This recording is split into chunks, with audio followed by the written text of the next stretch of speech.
अब तो आप वो कर रहे हैं, मगर आपसे तो बात नहीं हो पाएगी ना, आप तो आइयो ही नहीं ना उसमें। ये तो नहीं। आप आओ पहले। मैं भी 27 को ज्वाइन किया हूँ। आपने ज्वाइन किया, मगर अब तो आप चार्ज पे है ना, आप ही मैं चार्ज देखेंगे। पे हूँ, मैं परमानेंट हूँ। तो इसमें इनको 3 योजना का लाभ दिलवाया जा रहा है। स्टॉप। एक तो SC/ST का आगे आज जाएगा शाम को कल बजट आया, अच्छा, तो 4,12,500। मुझसे थोड़ा पीछे को हो जा रहा है। ये देख लीजिए, ये एक सेकंड। आप कब आए यहाँ? मैं 27 को है। आप 27 में आए। 27 को। फिर भी 7 दिन के अंदर वो पैसा जमा कराना होता है, आपको पता है? हाँ, ये उसमें रूल में है। मैं आपके खिलाफ SC/ST एक्ट का मुकदमा करा सकता हूँ, आपको पता है? नहीं पता तो मैं आपको बता देता हूँ कि अगर आपने 7 दिन में पैसा इनके खाते में नहीं भेजा ना, CO साहब को भी, CO साहब और आप पे दोनों को मुकदमा करा, DM साहब पे भी 1 मिनट लगी कराने में। बहुत छोटा सा काम है मेरे लिए, चुटकी भर का। आप चाहोगे मुकदमे में फंसना? ये अच्छा नहीं है। दूसरी बात, अभी तक इस परिवार को परमानेंट सुरक्षा नहीं मिली और आप जानते हैं क्या माहौल है। ठीक है, PSC लगी है। हाँ, आप पहले परमानेंट सुरक्षा ऑर्डर कराओ इनके लिए। लगी है। ठीक है, PSC ठीक है, अच्छी बात है लगी, लेकिन परमानेंट सुरक्षा का ऑर्डर कराओ। ये कहीं जाएंगे तो क्या करेंगे? कहाँ जाएंगे? PSC बंद के बैठ जाएंगे? इनके बच्चे क्या स्कूल नहीं जाएंगे क्या? हमारी ये जिम्मेदारी है कि यहाँ सुरक्षित माहौल बने। वो कैसे बनेगा? वो तब बनेगा जब हम इसको प्रशासन के माध्यम से। यस, अब वो नहीं बन रहा है। आप इस बात को समझ सकते हो, मैं इस बात को समझ रहा हूँ और आप भी समझ लो, नहीं बन रहा है वो। अगर वो बनता तो शायद इनको मेरी जरूरत नहीं पड़ती, ये आपके फिर भरोसा करके चैन से घर बैठ जाते, क्योंकि इस वर्दी में बहुत ताकत है।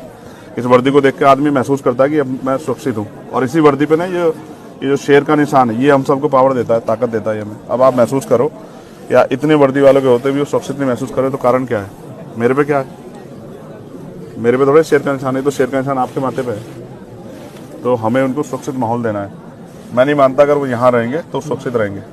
तो SC/ST एक्ट में प्रावधान है कि हम उनको यहाँ से, जबकि होना तो चाहिए, एक्ट में तो ये कहता है कि अगर परिवार असुरक्षित है तो चाहे पूरा गांव बदलना पड़े, पूरे गांव को वहाँ से पलायन कराना पड़े, ये कहता है एक्ट तो। लेकिन मैं चाहता हूँ ना, आप कोशिश करें तो ये परिवार यहाँ से अगर कहीं और शहराबाद में शिफ्ट हो जाए तो ये अपना जीवन जी सकते हैं। घटना होगी, मैं उससे नहीं कह रहा हूँ, उस पर बार बार चर्चा नहीं करना चाहता हूँ, लेकिन अब हमें ये साबित करना है कि हमारे यहाँ कानून व्यवस्था अच्छी है और हमारे यहाँ हर आदमी अपनी ड्यूटी कर रहा है।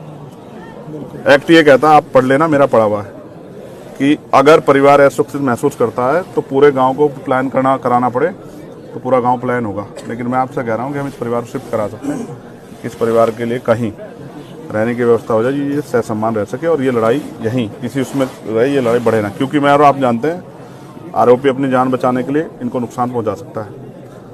मैं एक बात से सहमत नहीं हूँ, जब पीड़ित वो छोटा बच्चा जिसने देखा, उसकी पत्नी कह रही है कि मोहित मौके पे था, फिर उसको इग्नोर नहीं किया जा सकता है। आप ऐसा मत करो कोई भी, आप उसको अरेस्ट करो, ठीक है? अरेस्ट करो और कोर्ट में चार्जशीट में बताओ क्या है, वो है या नहीं है। उसको ऐसा मत करो कि उसको खुली छूट मत दो, इससे न्याय नहीं होगा, बिल्कुल नहीं होगा ऐसा न्याय। आप उसको अरेस्ट करो, सबसे पहले उसको अरेस्ट करके जेल भेजो और अपनी चार्जशीट में बताओ क्या है। कोर्ट को बताना कि भाई आपने क्यों उसको किया, आपने FIR है ना नामजद उसके खिलाफ। आप जज मत बनो, सब लोग जज बनना गलत है, ये आपका काम है ही नहीं है, मेरा आपका काम नहीं ना, ये कोर्ट का काम है। अगर ये हत्या किसी दलित के बच्चे ने कर दी होती ना तो आपको पूरे परिवार को चौराहे पर ला देते। पुलिस में जानता हूँ अच्छी तरह से, ठीक है? उनके मकानों पे बुलडोजर चल जाता। मैं नहीं चाहता किसी घर बुलडोजर, मेरे उसके परिवार से कोई लड़ाई नहीं, लेकिन आप मोहित को अरेस्ट करो। जब वो उसकी पत्नी कह रही है, वो आई विटनेस है ना, उसका बेटा भी, वो भी कह रहा 12 साल का कि वो मौके पे था, तो आप कोई फैक्ट पे मत जाओ। अभी फैक्ट आप कोर्ट में पेश करना, उसकी बेल के टाइम दे देना, उनकी मदद कर देना, मुझे कोई दिक्कत नहीं है, लेकिन अब आप उसे गिरफ्तार करो।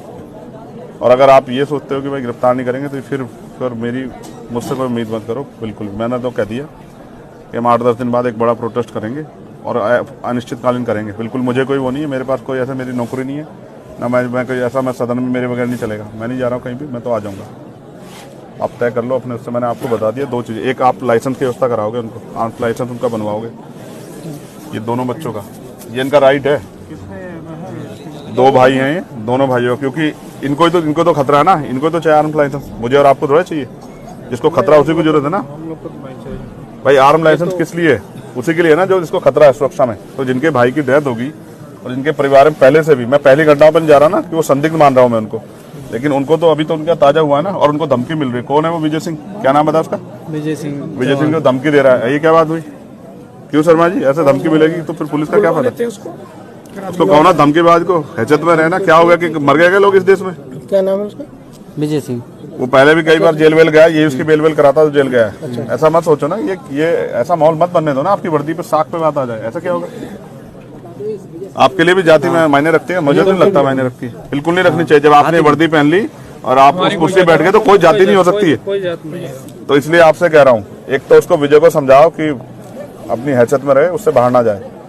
अगर वैसा मन हो तो फिर ये खराब हो जाएगा, और हम किससे कमजोर नहीं, ये बात अच्छी तरह समझ लें। और हमने कई बार राजू हमारे यहाँ रह गए, वो जानते हैं, हम उसमें पढ़ना नहीं चाहते, बिल्कुल कह रहा हूँ, बिल्कुल। लेकिन अगर बच्चों पे आंच आ गई ना तो मुझसे नहीं बुरा होगा कोई, ये बात आप सोच लेना। नहीं। अगर आप किसने मुझे बताया ना, मैं इनसे मैंने दे दिया नंबर, इनको टच में रहूंगा। अगर इन्होंने कहा धमकी वो दे रहा है तो फिर मैं यहीं आके बैठ जाऊंगा, निश्चिंत मैं नहीं जाऊंगा, मेरा घर है। फिर आप अपने आप संभालना। कोई प्रॉब्लम नहीं कि वो हम देख लेंगे इनको, बिल्कुल निश्चिंत रहिए। एक इनका पारिवारिक लाभ अलग कर दिया गया है, ठीक है। एक जो है मुख्यमंत्री बाल सेवा योजना, ठीक है, वो कर दिया गया, वृद्धावस्था पेंशन कर दिया गया। और आप रहने वाले कहाँ के? मैं अम्बेडकर नगर का हूँ। Very good. मैं आपसे रिक्वेस्ट कर रहा हूँ, आपकी कलम में बहुत ताकत है, और डीएम साहब से मैं कहूँगा, एक तो इनके लिए पेंशन का प्रावधान है, इसकी माता जी के लिए, वो पेंशन का प्रावधान आप कर सकते हैं, जबकि इस पर कल ही चर्चा हुई है। हो गया आप भी जानते हैं ना भाई, कल से पहले चर्चा नहीं हुई ना। 27 को ज्वाइन किया तो मुझे पता चला, तो मैं फिर आकर एक्टिव किया। आप महसूस करो ना, कल ही इनसे आधार कार्ड मांगे ना, ये नहीं हुआ है। देखो, अगर आप ही सब लोग अपने आप सही कर देते ना तो मेरी जरूरत नहीं पड़ती। क्या करेगा चंद्रशेखर? मैं भी आपसे कहूंगा ना भाई, मैं किसे कहूंगा? तो नहीं हुआ, वो सच बात बता रहा हूँ, नहीं हुआ, उस तरह से नहीं हुआ। हो सकता है कोई दबाव को प्रेशर हो। आधार कार्ड ज्वाइंट खाते के लिए मांगे गए होंगे बच्चों कल वो सबसे पहला वो है, वो एक्ट का हिस्सा है, वो हमारी ताकत है। पहले आप ये बताओ, ये लड़ेंगे कैसे ये अपने भाई? अगर वो बेल के लिए हाई कोर्ट चला जाए, यहाँ उसको बेल ना मिले 302 में, वो हाई कोर्ट चला जाए, तो ये हाई कोर्ट जाके उसको अपोज कैसे करेंगे आप बताओ? उसमें चिन्हित भी करा दिया उसके बाद को, यहीं से जल्दी उसे सजा कराने का भी प्रोसेस चल रहा है। नहीं तो उसको ना फास्ट ट्रैक कोर्ट में हम लेके जाएंगे, तब वो होगा। लगवा दिया है, ठीक है, और जल्दी से जल्दी उसको सजा। मैं ये बात आपसे इसलिए कह रहा हूँ, ऑपरेशन कन्विक्शन चल रहा है, उसमें उसको करा दिया गया। सीरियसली कह रहा हूँ। जब मुख्यमंत्री से बात करते हैं हमें बड़ी खुशी होती है कि भाई ये न्यायप्रिय प्रदेश बन गया है, कानून व्यवस्था अच्छी। और जब ऐसी घटनाएं होती है और उसमें अधिकारी कर्मचारी का रोल ऐसा होता है ना, तो बहुत अजीब लगता है कि क्या दलितों के लिए, मैं नहीं कह रहा था वो, मगर ये सच है, कहना पड़ेगा, क्या दलितों के लिए कानून अलग है क्या इस देश में? नहीं, वो तो संविधान से ही चलता है, तो संविधान। फिर ऐसा कैसे? मैं तो देखता हूँ ना सब चीज़ों को, मेरे पास सारी घटनाएं आती है, मैं जाता नहीं हूँ, मैं इसलिए नहीं जाता कि इसका परमानेंट सोल्यूशन ढूंढ रहा हूँ मैं, इसका परमानेंट सोल्यूशन जाना नहीं है। तो मैंने आपसे मांग रखी, एक, मैं ये नहीं कह रहा हूँ कि आप खेती के लिए पट्टा दें, जबकि वो प्रावधान में, क्योंकि इनके पास जमीन है, मैंने उनसे पूछा, तो मैं उसके लिए नहीं कह रहा हूँ। मैं आपसे कह रहा हूँ, एक, इनके लिए आर्म्स लाइसेंस। दूसरा, अगर हम इनको यहाँ से शिफ्ट करा दें, ये एक्ट का पार्ट है, और अब आप पे बजट भी आप इस कर सकते हैं, ठीक है। दो, तीसरा, एक सुरक्षित माहौल उनके लिए, सुरक्षा व्यवस्था, क्योंकि बच्चे छोटे स्कूल जाए, उन पर क्या गहरा असर पड़ रहा होगा, उनका स्कूल बंद हो गया। कभी तो उनके मन में आएगा ना 2-4 दिन में कि हम स्कूल क्यों जा पा रहे हैं, उनकी माँ क्या कहेगी? तो उत्तर प्रदेश में कानून व्यवस्था ऐसी कि आप जा नहीं सकते क्योंकि मर जाओगे। ये तो आपकी साख पे सवाल खड़ा हो जाएगा। फास्ट ट्रैक कोर्ट में मुकदमा और परिवार को मुआवजा सरकार दे तो बहुत अच्छी बात है, हम तो करेंगे, हम लोग आपस में मिलकर करेंगे, हमने तय कर लिया। जितने हम बड़ी पंचायत बुलाएंगे उतने हम करेंगे, चाहे हमसे जो भी जुटे वो हम करेंगे। मैं आपको नहीं कह रहा, लेकिन आप चाहो तो कर सकते हैं। ये दुआएं देंगे सब लोग आपको कि भाई किसने हमारी मदद की। देखो, बाप कुछ भी हो, चाहे मिट्टी का हो, लेकिन वो अपने बच्चों को किसी आगे हाथ नहीं फैलाने देता। वो कोशिश करता है कि वो उनकी सारी लड़ाई लड़ दे। 2 छोटे बच्चे हैं, क्या उनकी शादी कौन करेगा? जब वो उनकी शादी को समाएगा, आप और मैं कहाँ होंगे पता है थोड़े, और कौन जिंदा रहेगा कौन है ये भी नहीं पता ना। लेकिन वो बाप था ना, वो सब कुछ कर लेता, चाहे वो कैसे करता, लेकिन वो कर लेता, लेकिन खत्म कर दिया ना सब कुछ। तो इसलिए आपसे कह रहा हूँ कि आप कोशिश करो कि ये सब चीजें हों। उनकी पेंशन की व्यवस्था, इसकी व्यवस्था, पेंशन की तो हो गई, पेंशन होगी, पेंशन का हो गया, SC ST वाला ठीक है। उसमें चार्जशीट लगा के चार्जशीट में दाखिल करोगे तो उनके बाकी पैसे, ठीक है, सब एक मुश्त दे दिया। ठीक है। अब इनकी असला का लाइसेंस, ठीक है, एक इनके लिए परमानेंट सुरक्षा। और क्या बचा, किस पे चर्चा की थी मैंने, क्या कहा था तुमसे? बच्चों उसके लिए 2500 रुपए के लिए वो शिक्षा जो है तो मिलेगा, वो कर सकते हैं। मैंने एक डीएम साहब से कराई थी उनके बच्चों की, हाँ, दो बच्चों को मिलेगा 2500 रुपए पर मंथ। हाँ है, वो 2500 रुपए का प्रावधान है एक बच्चे का, 3 में से 2 का होता है वो। मैंने कराया, मेरे अच्छी तरह, यहाँ आगरा में एक डीएम थे, उन्होंने, बहुत अच्छे डीएम थे, उन्होंने मुझसे बात की और उन्होंने करा कर दिया, ठीक है। बस अब मैं ये चाहूंगा ना, एक सबसे बड़ी जो है ना, जो साख पे सवाल आया खाकी की, वो ये है कि वो जो दूसरा आरोपी है जो मौके पे मौजूद था, जब वो कह रहे हैं मैंने उनको कसम धर्म देके सब कुछ पूछ लिया और मैंने ये भी कह दिया, सारे फैक्ट बता के पूछ लिया कि भाई इससे कमजोर हो जाएगा, तो वो कह रहे हैं वो मौके पे था, तो अब आप उसमें कोताही मत बरतो। वो ताकतवर हो सकता है, मैं समझ सकता हूँ, लेकिन ऐसा मत करो। नहीं कानून से बड़ा ताकतवर कोई नहीं हो सकता, आप समझो, ठीक है ना। बिकरू याद है ना आप लोगों को, कानून से बड़ा फिर क्या हुआ, और अभी हुआ एक दरोगा जी को लगी ना, फिर उसको विनय वर्मा को लाके कि हम वो मौके पर वो करवाने गए थे, बरामदगी, और वहीं मौके मार दिया पुलिस ने। हम सब जानते हैं, तो हम सब देखते हैं, हम नहीं वो कर रहे ना, जो गलत कर रहा है उसके साथ गलत करो, लेकिन सही के साथ गलत हो रहा है तो फिर ये अच्छा नहीं है। तो इसलिए उसको अरेस्ट करो राजीव भाई, और कह देना चारू मैडम से मैं एक ही उस तक वो करूंगा, मैं आज उनकी रिस्पेक्ट करूंगा अगर वो इस काम कर देंगी, और नहीं करेंगी ना, ऐसे जैसे धमका रही है ना, वो जो सुन रहा था मैं अभी, आप थे पता नहीं कोई अंदर ही, तो कह रही है अच्छा इनकी ज्यादा मदद करोगे ना और इनको भड़काओगे तो मैं तुम पे ठोके, क्या कर देंगे, ठोके मुकदमा। नहीं ऐसे नहीं कह सकते, मैं आपको सुनाऊं, आपको कभी नहीं कह सकते, सुनाऊं, आपको कभी नहीं कह सकते। राममोहन जी सुनोगे? चलिए ठीक है, वो हम बात कर लेंगे। भेजिए, हम सुन मैंने सुन लिया ना, मैंने सुन लिया, मैं रहा हूँ आपके पास। मैं बिल्कुल, मैं विदाउट फैक्ट कोई बात नहीं करता हूँ। देखो जो मुझे जानता है ना वो जानता, मैं बिना उसके नहीं बहस करता हूँ।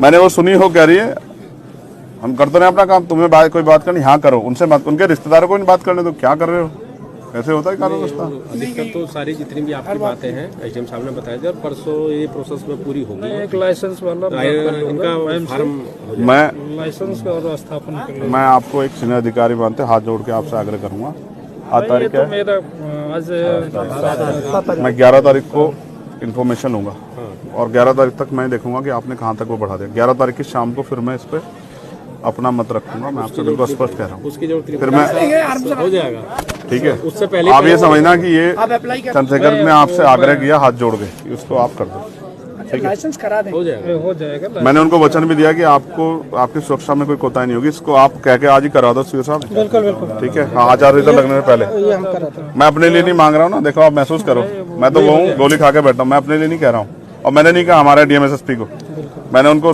लाइसेंस के लिए कहा, उन्होंने मेरी अपनी मजबूरी बता दी, मैंने कहा छोड़ दो, मैंने जब मौत आएगी आ जाएगी, लेकिन इनके पास मौत तब आएगी जब चंद्रशेखर नहीं होगा। तो ये बात आप इसमें करना, और विजय भाई साहब को बुला लेना, बड़े मजबूत आदमी हैं, उनको कहना ये उत्तर प्रदेश है और ये अब इसमें ये चलेगा नहीं जो आप कर रहे हो, धमकाना उमकाना बंद कर दें। आपने अपराध किया तो मरो ना, आप जेल जाओ, क्या वो मुसीबत है, सजा काटो ना, क्यों डर रहे हो? जब आप अपराध कर रहे हो तो फिर क्यों डर रहे हो? अपराध करते क्यों नहीं सोचा आपने फावला चलाते हुए? उसको देखिए सीओ साहब जो धमकी दे रहा है। ठीक है, तो ये मेरा आपसे हाथ जोड़ के आग्रह है सब साथियों से कि आप इसमें मदद करा। हमारी ड्यूटी है, आप इसमें हम लोग की ड्यूटी है।